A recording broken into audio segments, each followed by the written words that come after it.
តែកូនភីងគឺជាអ្នកណាហើយតើគេជាកូនរបស់កូនអ៊ីឬក៏ជាកូនរបស់កូនទីងជំរាបសួរក៏ដូចជាសួស្តីទៅកាន់បងប្អូនអ្នកស្ដាប់ថ្ងៃនេះនាំរឿងវិភាគអ្នកក្លាហានបាននាំយកតួអង្គថ្មីគឺកូនភីងមកនិយាយចំពោះបងប្អូនដែលអ្នកទស្សនារឿងសាមកុក2010ឬក៏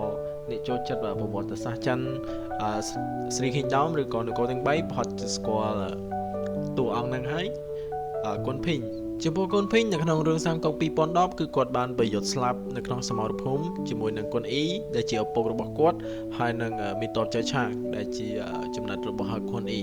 ហើយវីដេអូក្រោយខ្ញុំនឹងនិយាយពីមីតបចៅឆាងប៉ុន្តែនៅក្នុងប្រឡោមលោកហើយនឹងប្រវត្តិសាស្ត្រខ្លះគេបាននិយាយថាកូនភីងគឺត្រូវបានចាប់យកទៅឈៀងតង់ជាមួយនឹងកូនអ៊ីហើយបានប្រហារជីវិតដោយមេតបរបស់សុនឈៀនម្នាក់ទៀតចំពោះប្រវត្តិសាស្ត្ររបស់កូនភីងត្រូវបានគេកត់សម្គាល់ពេលដែលគាត់ជួបជាមួយនឹងកូនអ៊ីនៅឯក្រុងបុរាណចាស់មួយនេះបើយើងនិយាយទៅតាមប្រឡោមលោក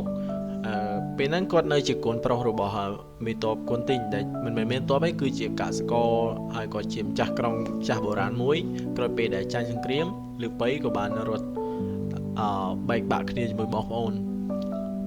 ហើយចៅច្រឡងក៏បានរត់ទៅសុំកូនទីងស្នាក់នៅ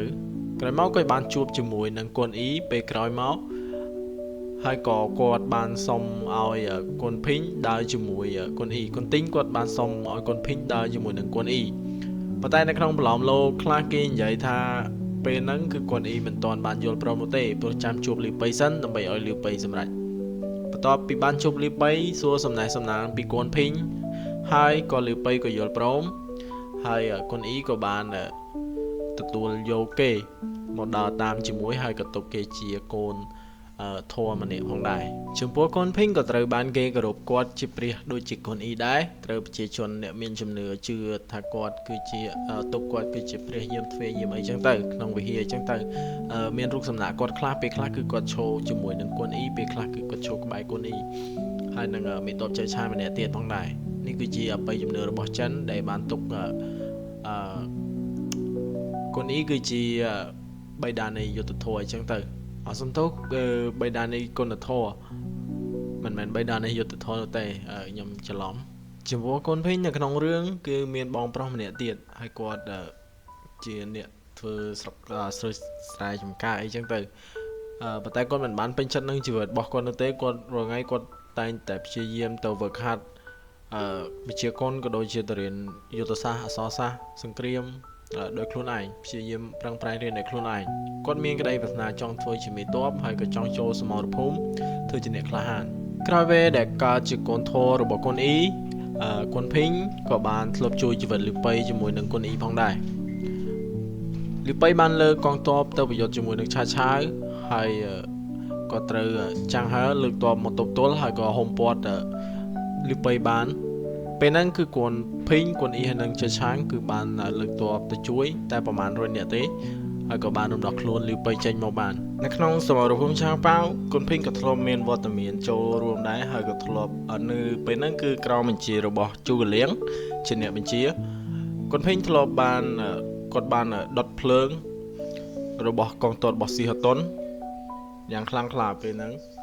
ធ្វើឲ្យកងទ័ពរបស់ស៊ីហតុនក៏បានស្លាប់ច្រើនរាស៊ីហតុនក៏រត់រួចហើយនៅពេលដែលសង្គ្រាមនៅស៊ីឈួនរវាងលីប៉ៃនិងលីវចាងគេក៏បានចូលរួមដែរត្រូវបានលីប៉ៃក៏បានចាត់តាំងគេទៅជាមួយដែររហូតដល់ពេលដែលលីវចាងបានក្បត់គុណធម៌បានសម្លាប់ទីប្រឹក្សាផាន់ថុងដែលជាទីប្រឹក្សារបស់លីប៉ៃពេលហ្នឹងលីប៉ៃក៏ត្រូវការជំនួយនៅជីងជើហើយក៏បានសរសេរសម្បត្តិមួយច្បាប់ហើយឲ្យកូនភីងជាអ្នកយកមកផងដែរកូនភីងបានជិះ4800យោជពីស៊ីឈួនដើម្បីមកជីងជើយកច្បាប់មួយច្បាប់ហ្នឹងមកឲ្យជូកលៀងហើយគេក៏បានសន្លប់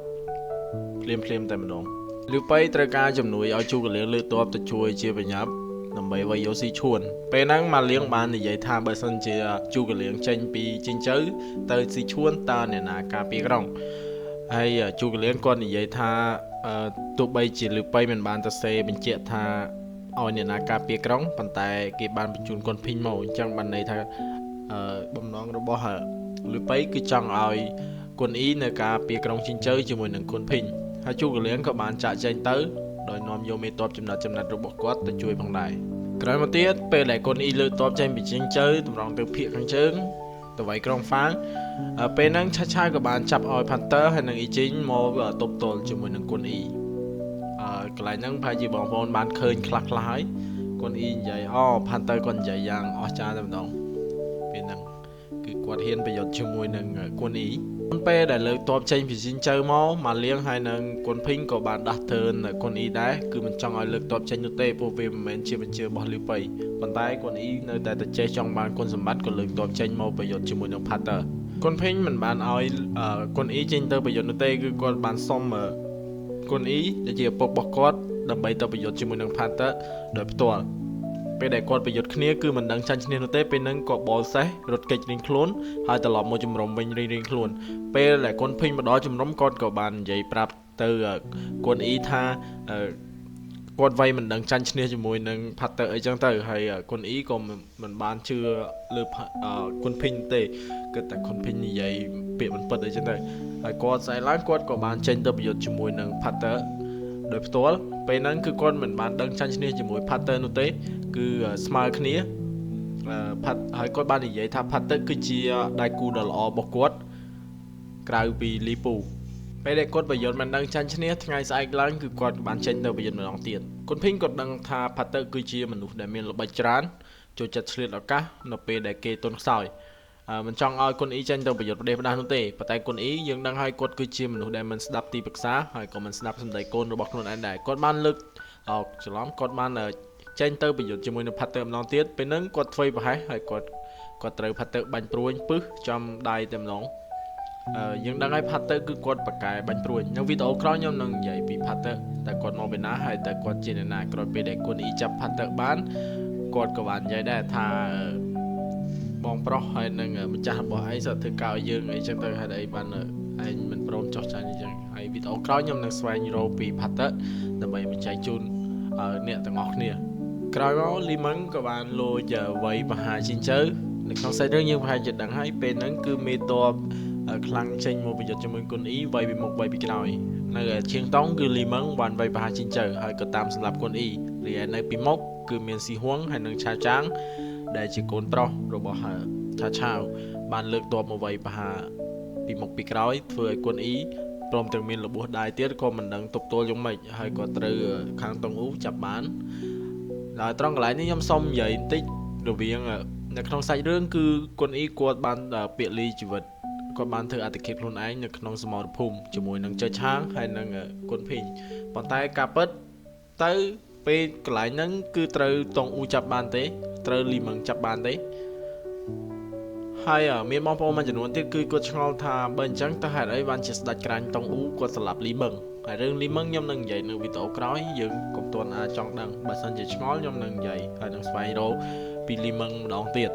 ចំពោះអ្នកទាំង3នាក់ដែលត្រូវគេចាប់បានសុនឈៀនមិនបានចង់សម្លាប់នោះទេគ្រាន់តែចង់ឲ្យពួកគេចោះចូលហើយនឹងបម្រើការឲ្យជាងតុងតែប៉ុណ្្នឹងឯងប៉ុន្តែចិត្តស្មោះរបស់គុនអ៊ីនិងលីប៉ៃគឺមិនអាចបំបែកបានគុនអ៊ីមិនព្រមចោះចាញ់នោះទេហើយក៏ត្រូវយកទៅប្រហារជីវិតទាំង3នាក់តែម្ដងពេលហ្នឹងគុនភីងគាត់មានអាយុ38ឆ្នាំចន្លោះពី38ទៅ40ហើយគឺរៀងចាស់ដែរហើយរីឯគុនអ៊ីគឺគាត់អាយុច្រើនហើយពុកមាត់សឲ្យពេលហ្នឹងឥឡូវយើងបានដឹងពីរឿងរ៉ាវរបស់គុនភីងខ្លះៗហើយចំពោះអ្នកទាំងអស់គ្នាយល់យ៉ាងម៉េចដែរចំពោះជីវិតរបស់គុនភីងតើមួយណាជាពាក្យពិតហើយនៅក្នុងសាច់រឿងពិតឬក៏គេសរសេរវាពិតជាងហើយតើគុនភីងជាកូនរបស់គុនអ៊ីឬក៏ជាកូនរបស់គុនទីងបើខ្ញុំនៅតែនិយាយថាគុនភីងគឺជាកូនរបស់គុនទីងមិនមែនជាកូនរបស់គុនអ៊ីទេដូចនៅក្នុងសាច់រឿងចឹងខ្ញុំនៅតែយល់បែបហ្នឹងបើចំពោះគំនិតរបស់ខ្ញុំចំពោះគុនភីងគាត់គឺជាមនុស្សស្មោះត្រង់គួរឲ្យគោរពដូចជាប្រជាជនរបស់ចិននិយាយចឹងគាត់អាចមានជីវិតរស់បើសិនជាគាត់ក្បត់នឹងឪពុករបស់គាត់ហើយនឹងក្បត់នឹងម្ចាស់របស់គាត់